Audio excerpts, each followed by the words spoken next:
रहा है। आखिर ये डर किसके लिए बनाया जा रहा है? क्योंकि अब्दुल परेशान रहे, ये बाकी तो सब ठीक है, बस अब्दुल परेशान रहना चाहिए और लगना चाहिए कि हम जो कर रहे हैं अब्दुल के अधिकार छीनने के लिए कर रहे हैं, तो इससे लोग खुश होते हैं। देखिए आज चैनलों पर तमाम जो डिबेट्स हो रही हैं वो सिर्फ और सिर्फ यूसीसी, बाकी सारे मुद्दे गायब हैं। आप देखिए मुद्दा आज के वक्त में अगर मुद्दा बात करें, मणिपुर 2 महीने हो गए, मणिपुर 2 महीने से जल रहा है, लेकिन मुद्दा सिर्फ और सिर्फ यूसीसी है क्यों हो चुकी है। लेकिन इसमें यूसीसी लाने से पहले मेरा फंडामेंटल राइट का क्या होगा, आर्टिकल 25 का क्या होगा, आर्टिकल 29 का क्या होगा, मेरी फंडामेंटल जो एक्सरसाइज है उसका क्या होगा, कि देश का जो मीडिया है पूरा व्यवस्थित है, किस तरीके से देश का मीडिया 9 साल बेमिसाल चलाता है।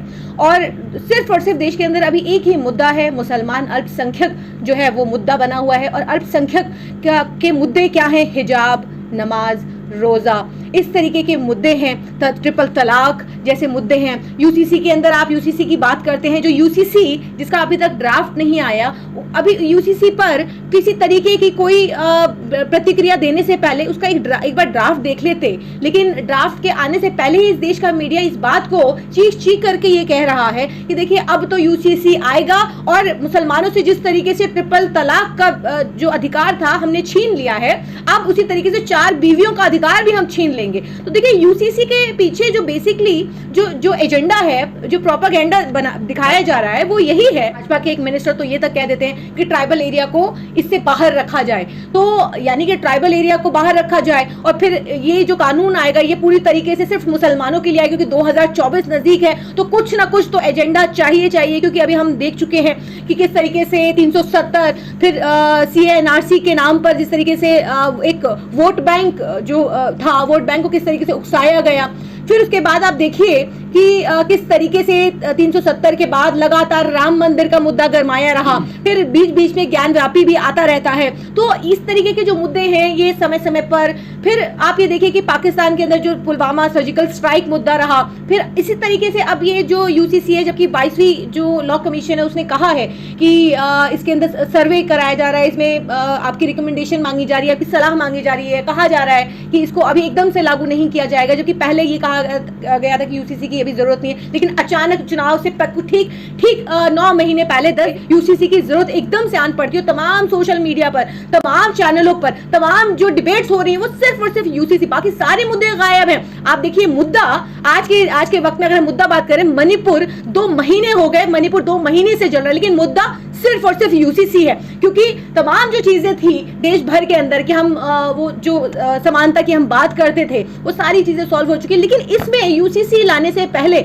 मेरा फंडामेंटल राइट का क्या होगा, आर्टिकल 25 का क्या होगा, आर्टिकल 29 का क्या होगा, मेरी फंडामेंटल जो एक्सरसाइज है उसका क्या होगा, कि क्या उस फंडामेंटल राइट को खत्म करना चाहती है सरकार, क्या कॉन्स्टिट्यूशन को बदलना चाहती है सरकार, आखिर क्या करना चाहती है। बात आती है कि ये लागू आखिर किया किसके लिए जा रहा है, आखिर ये डर किसके लिए बनाया जा रहा है। क्योंकि अब्दुल परेशान रहे, ये बाकी तो सब ठीक है, बस अब्दुल परेशान रहना चाहिए और लगना चाहिए कि हम जो कर रहे हैं अब्दुल के अधिकार छीनने के लिए कर रहे हैं, तो इससे लोग खुश होते हैं। देखिए आज एक समुदाय के बारे में बात करेंगे, उसके अधिकार छीनने की बात करेंगे, उसको परेशान करेंगे, उसको ये दिखाने की कोशिश करेंगे, अपने वोट बैंक को जो मेजॉरिटी है उसको ये नैरेटिव दिखाने की कोशिश करेंगे कि देखिए अब्दुल परेशान है, आपको चिंता करने की जरूरत है। हिंदू राष्ट्र तो हम बना चुके, क्योंकि यूसीसी के द्वारा हम हिंदू राष्ट्र कहीं ना कहीं हम बना रहे हैं, उसकी नींव रखने जा रहे हैं। क्योंकि आप मुद्दों की बात मत करिए, आप महंगाई बेरोजगारी की बात मत करिए। आज हालत यह है इस देश की कि एक ब्राह्मण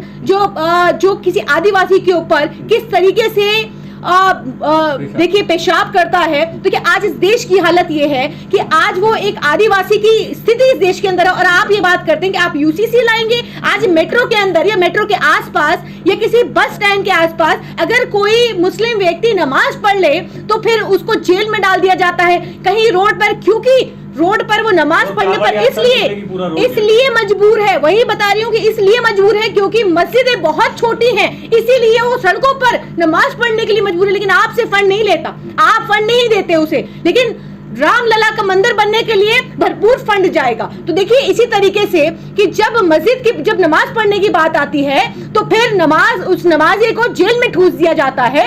एक मॉल के अंदर एक नमाजी ने नमाज पढ़ ली तो उसको जेल में डाल दिया गया। लेकिन मेट्रो के अंदर भजन और कीर्तन होते हैं जिस पर इतने बड़े बड़े जो साउंड से कहा जाता है मेट्रो के अंदर कि यहाँ पर गाना बजाना मना है, साफ शब्दों में कहा जाता है, वहां पर कुछ ऐसे फ्रेंड्स जाकर के वहां पर भगवाधारी पहन करके और वहां पर नाचते हैं, डांस करते हैं और कीर्तन बजाते हैं, लेकिन कोई जेल नहीं होती, कोई एफआईआर नहीं होती, क्योंकि वहां पर मुसलमान नहीं है। ये नया भारत है। इस नए भारत में जो होता है, देखिए वो ये होता है कि देखिए जब किसी परवेश को के खिलाफ कोई मुकदमा होता है, एक और तस्वीर सामने आई थी और इसको सीक्वेंस वाइज बताऊंगी कि उससे भी पहले, उसकी गिरफ्तारी से पहले ही एक एफिडेविट सामने आया, एक स्टैम्प पेपर सामने आया, जिसमें वो खुद, जो विक्टिम है वो खुद बता रहा है कि मेरे ऊपर इसने कोई पेशाब नहीं करा, जबकि पूरे देश ने देखा, लेकिन उसको इतना डराया धमकाया गया कि वो ये कहता है कि नहीं, मुझ पर तो कोई किसी तरीके का कोई पेशाब नहीं किया गया,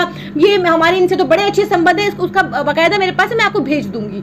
तो इतना डराया जाता है, क्योंकि इस देश के अंदर होता क्या है कि जब कोई ऊंची जाति का, कोई ब्राह्मण है, कोई इस तरीके का कोई व्यक्ति है जो भाजपा से आता है, भाजपा का कोई गुंडा, कोई फ्रिंज है, तो फिर उसके बचाव में पूरा प्रशासन इंटरनल आ जाता है और फिर उस व्यक्ति को जिस तरीके से डराया धमकाया। अभी हाल फिलहाल में आपने देखा बुलंदशहर में एक लड़का अपने काम से लौट रहा था, तो उसको कुछ गुंडे पकड़ करके उसका पूरा सर मूंड देते हैं और फिर कहते हैं बोलो जय श्री राम, और उसको मारते पीटते हैं। उसका बाप थाने में जाता है, उसको डराया धमकाया जाता है, उसका बाकायदा वीडियो है, वो कहता है कि आप अगर अपना केस वापस नहीं लोगे तो फिर अंजाम भुगतने के लिए तैयार हो जाओ। तो ये इस देश के अंदर होता है। और आप बात करते हैं प्रवेश शुक्ला की, तो उस प्रवेश शुक्ला का पहला वीडियो भी आपने देखा कि जिस तरीके से उसकी पीठ थपथपाई जाती है।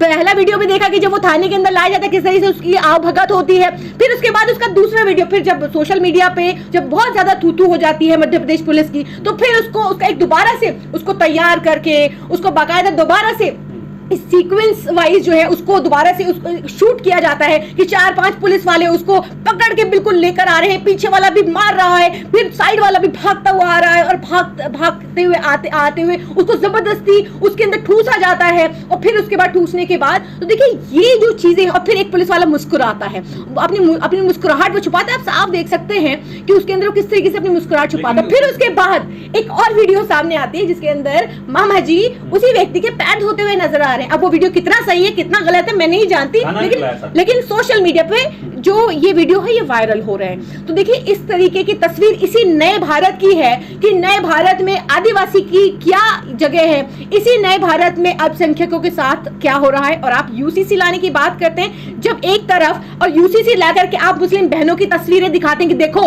हम तो हलाला रोक रहे हैं, देखो हम तो 4 शादियां जो लोग कर रहे हैं हम तो वो रोक रहे हैं, हमें तो तुम्हें तो उस नर्क से निकालने की कोशिश कर रहे हैं। क्यों? यूसीसी के अंदर सिर्फ और सिर्फ शादी है मुस्लिम बहनों की और यूसीसी के अंदर कुछ नहीं है। और यूसीसी के अंदर जो पूरी जो आप सिविल लॉ है, सिविल लॉ के अंदर सिर्फ एक मुस्लिम बहनों की शादी आती है और कुछ नहीं आता, गोद लेने से रिलेटेड या फिर उसके अंदर आप विरासत से रिलेटेड। लेकिन तस्वीर क्या आती है यूसीसी के अंदर? सिर्फ मुस्लिम महिलाओं की तस्वीरें होती है। यूसीसी आप लाने की बात करते हैं तो ऐसे लोगों की तस्वीरें क्यों नहीं दिखाते हैं? जुनैद नासिर जैसे लोगों की तस्वीरें दिखाएं कि देखिए कि क्या हो रहा है, क्योंकि क्रिमिनल लॉ तो हमारे पास पहले से ही है। लेकिन फिर भी जब क्रिमिनल लॉ समान होने के बाद हमारे साथ इंसाफ नहीं होता है, कार्यवाही नहीं होती है, एफआईआर नहीं होती है, बिल्किस बानो जैसी बहनों के साथ इंसाफ नहीं होता। आप उन आरोपियों को जिस दिन आप देश की प्राचीर से ये कहते हैं महिला सम्मान की बात करते हैं, उस दिन भी आप 11 आरोपियों को छोड़ते हैं, मिठाई खिलाते हैं और टिकट बांटते हैं। तो हम आपसे कैसी उम्मीद करें कि यूसीसी आने के बाद एक देश एक कानून रहेगा, एक देश जिस तरीके से अलग अलग भाजपा बनाम मुसलमान नहीं रहेगा, जिस तरीके से आज हो रहा है, आज देश के अल्पसंख्यकों के साथ जिस तरीके से लिंचिंग हो रही है, जिस तरीके से उसको प्रॉपर्टी देने से मना कर दिया जाता है, जिस तरीके से उसके घरों पर बुलडोजर चलता है, जिस तरीके से उसकी जय श्री राम के नाम पर लिंचिंग होती है, क्या ये सब बंद हो जाएगा यूसीसी आने के बाद? क्या लोगों को रोजगार मिल जाएगा यूसीसी आने के बाद? मुझे नहीं लगता कि चाहे यूसीसी आ जाए, आप कुछ भी कोई भी कानून ले आइए, मुसलमानों को कोई फर्क नहीं।